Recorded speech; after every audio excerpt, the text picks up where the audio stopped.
The Battle Creek Garden Tour, put on by Leila Arboretum Society, is my favorite event of the summer, and this year was no exception. The gardens were fantastic. Thank you so much to all of the volunteers who worked so hard to make a wonderful event. As always, everyone was so friendly and ready to answer questions. We started our tour at Pat Vanderheed's garden, which is a soulful green oasis.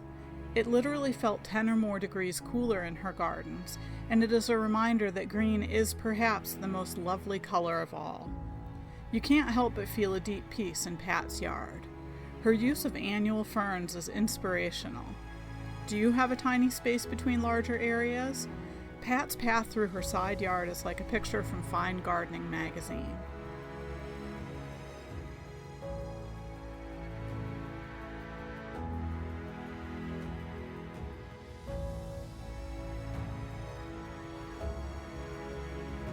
Right near Pat's garden is Kathy Garland's garden. It is a riot of colors. There are small paths throughout the front garden, and you really do need to go down each and every one, as there are delightful seating areas tucked throughout. The pollinators must absolutely love Kathy. There's truly something special to see tucked into each corner here. Her vegetables are happy companions with her flowers. My mom was especially taken with the arbor vitae that line all of the fences, providing a perfect green backdrop and some privacy.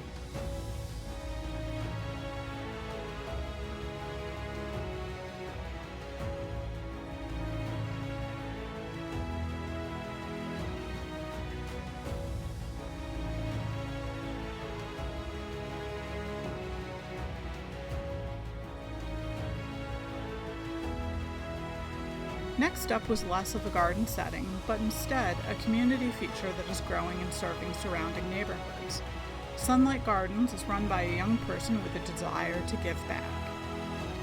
Next we headed to Urbandale area with Doug and Vianne Graham's garden. The word you're looking for here is whimsy. Someone gives you 40 plus bowling balls, they become the most amazing feature. Painted bicycles and beautiful china pieces make up amazing treats for the eye. This garden had one of the most amazing yucca plants I've ever seen.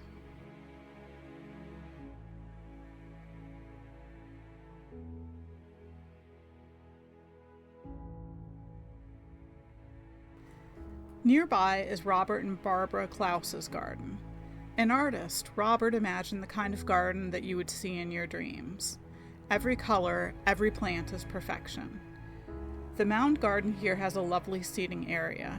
The anchors of the hydrangea tree and the amazing blue of the dwarf spruce make you feel rooted in place yourself. The garden has a focus on varying plant heights to add visual interest, with architectural landscaping to guide your visit and beautiful pieces of art and pottery. You could spend hours here and still find new things to see.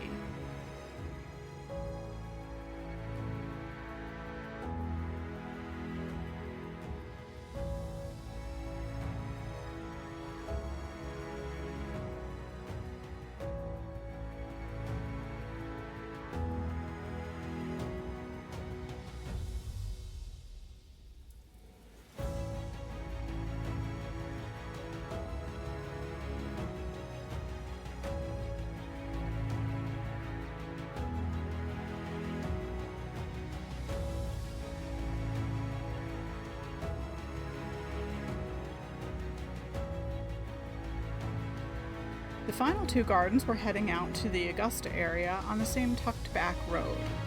Dawn Ware's garden has some sun and some shade, and she uses both thoughtfully to put on a gorgeous display. I've never seen such beautiful phlox, and the garden smelled like heaven. Dawn has some really remarkable specimen plants, from lilies to glads.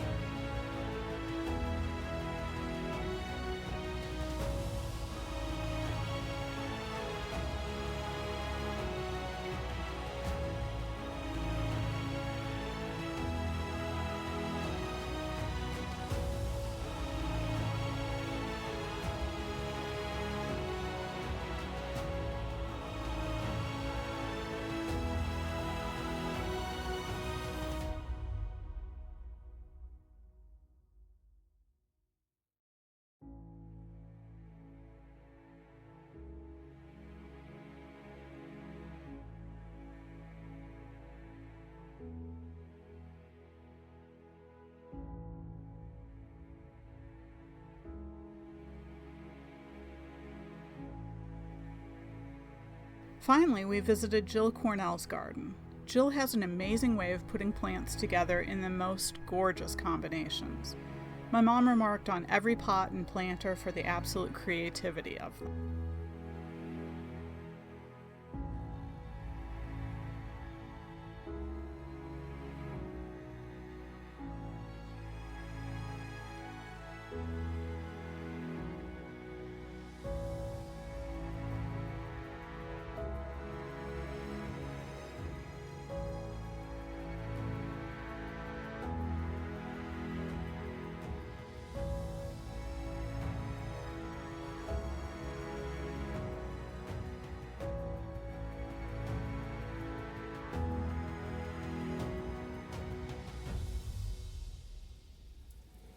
I'd like to thank my mom for joining me this year again, and again for all those who worked so hard to make a special day.